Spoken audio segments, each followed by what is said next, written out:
Told you that once upon a time, the Cowboys and the Bills used to make the Super Bowl. Yep, it happened.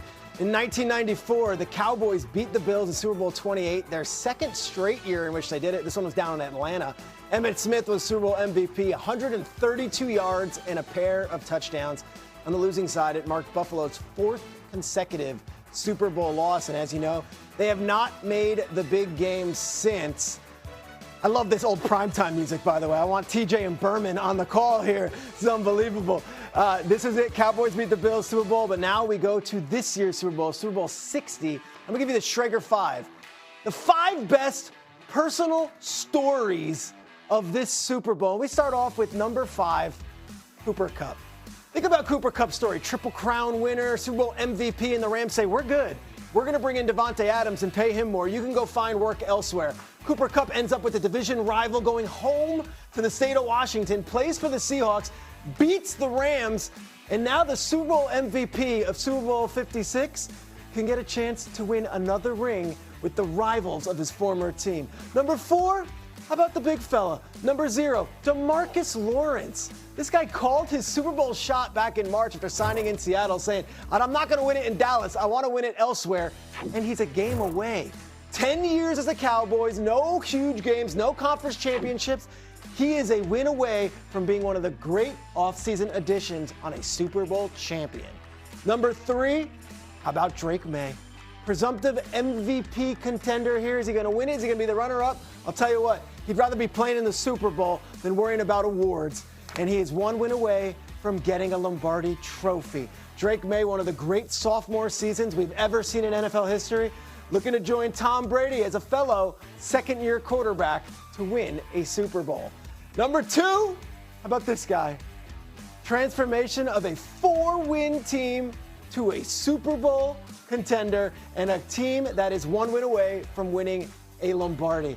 Think about Vrabel's story. Obviously won a ton as a player, was fired by the Tennessee Titans. The Tennessee Titans fired this guy. 2 years later, he's hoisting the AFC Championship trophy. And number 1, I don't know how you could top this story.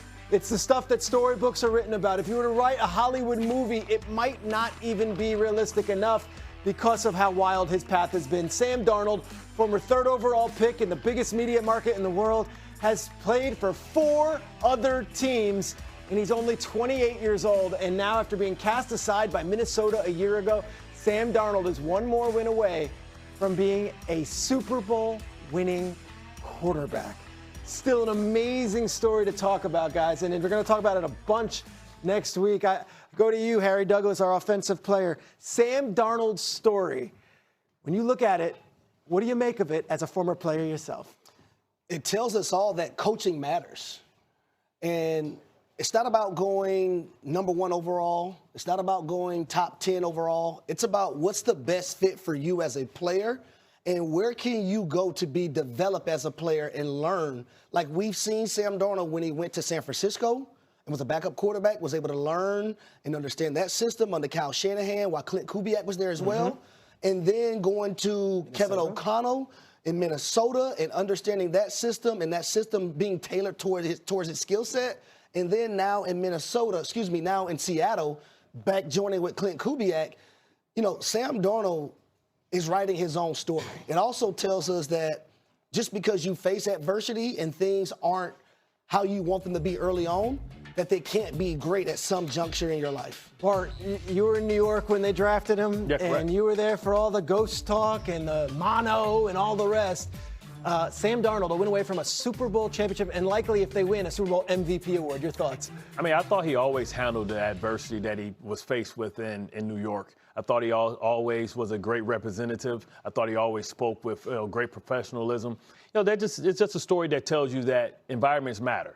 And environments matter because you need to be in a right environment, especially when you're going to have a young quarterback. That's why everybody was concerned about Dante Moore, because when you're young, you need time to develop. Now, Harry understands because I'm an undrafted free agent, but you're a 3rd-round draft pick, right? We understand that most players don't really figure it out to their 3rd or 4th year, right? But what happens is non-quarterbacks get the opportunity to fail in silence. When you're a quarterback, you fail in front of everybody, right? Because the wins and losses go on your record. Everybody's counting your mistakes and the things where you come up short from, right? What this is a story about is just a guy that stayed persistent and never lost belief in himself, right? And always believed, and every step was part of it. And sometimes you can't connect the dots looking forward. You only can connect them looking backwards, right? And he was able to go there, and he was able to get out of the spotlight, which was New York, and be able to develop and learn in silence, right? And listen, he's not the first to ever do it.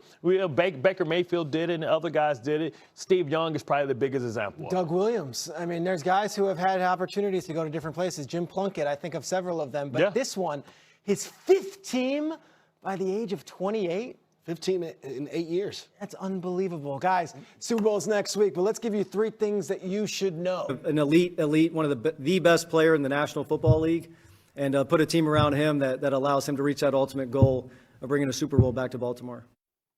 All right, they knocked on the door for all those years. They did not get over the top. Bart Scott, when you see that man talking and addressing everybody, what does the Jesse Minter hire mean in Baltimore? That the Ravens are getting back to the basics, right? They've won a lot of games with offense. They've won championships with defense. This is about being physical. Listen, it's different ways that you can lose in Baltimore. Being out physical and out tough is not one of them.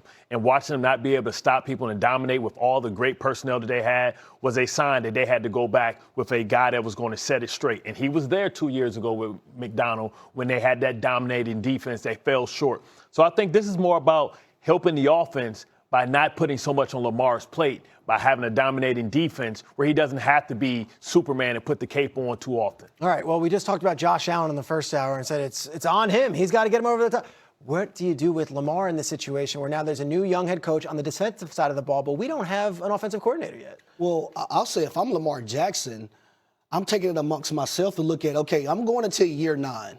I've been in the league for 8 years. I've been an MVP twice. Could have won it a third time.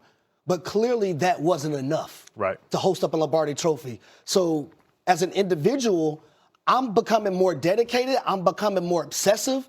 I'm taking care of my body a lot better so we can probably get over that hump and host up that Lombardi Trophy. Jesse Minter, the previous 2 head coaches were able to win a Super Bowl. When you look at Brian Billick and you look at John Harbaugh, Jesse Minter is now the 3rd over the last, 25, 30 years? 30 years. 4 coaches in their history. 30 years. So now this is an opportunity for Lamar Jackson and Jesse Minter to connect together and doing something for Jesse Minter as his first time being a head coach. I'm not worried about Lamar. I just think you have to become more obsessive with your craft when you haven't got over that hump or won that Super Bowl. So obviously what you have been doing up until this point is not enough, right? You're the face of the franchise. You're the one everyone is counting on. I get it, the defense has to be great. But take it amongst yourself to say, I got to do more in order for us to be better. There feels like there's a bit of hysteria in New York City over the Giants not having an offensive coordinator yet. It's very quiet in Baltimore. Joe, you know how this thing all works here. What isn't your concern in Baltimore right now? Talent. You make good points about the defense. There's always room for improvement, but I think ultimately with Baltimore, it's going to come down to that mindset of how they perform in the big spots in the playoffs. Like they had never gone into the playoffs and lost to Kansas City because Kansas City had more talent than them. Mm-hmm. They lost because they couldn't handle the big spot, because Lamar had uncharacteristic turnovers, because Mark Andrews maybe had an uncharacteristic drop in Buffalo. Those are the things that creep into the mind of a team that can seemingly run through a regular season, dominate you, and then get to the big spot and shudder a little bit. That's what Minter needs to do. The culture needs to be about one which, like New England, we don't care what the situation is. We don't care who you are. We're going to keep throwing. We're going to throw until the end. Buffalo's at home, right? Yeah. Why? No defense, right? When you look at the 2 teams in the Super Bowl, they don't have all-star caliber quarterback play. It's not about that. When you get into cold weather games, bad weather games, it's about how can you stop teams, right? You talk about no offensive coordinator in New York, New York or in Baltimore, right? It doesn't matter. The Giants, when they drafted Harbaugh, brought him there to get back to the brand. And the brand, whenever the Giants won Super Bowls, was about defense and running the football. Like, all this fancy stuff is cool, but it's like having a sports car. It's always in the shop. You can always win with a great defense in a run game, and I think that's what the Ravens are getting back to. And I think they have to get a head coach that can teach Lamar, an offense coordinator that can teach Lamar about championship football. And that's somebody like Doug Peterson or Frank Wright that can show him, you're great, but let me show you how to win this title. Okay, veteran head coach. You're looking for a veteran OC. We'll see who they bring in head coaching here. experience. Yeah, let's go to the NBA, okay?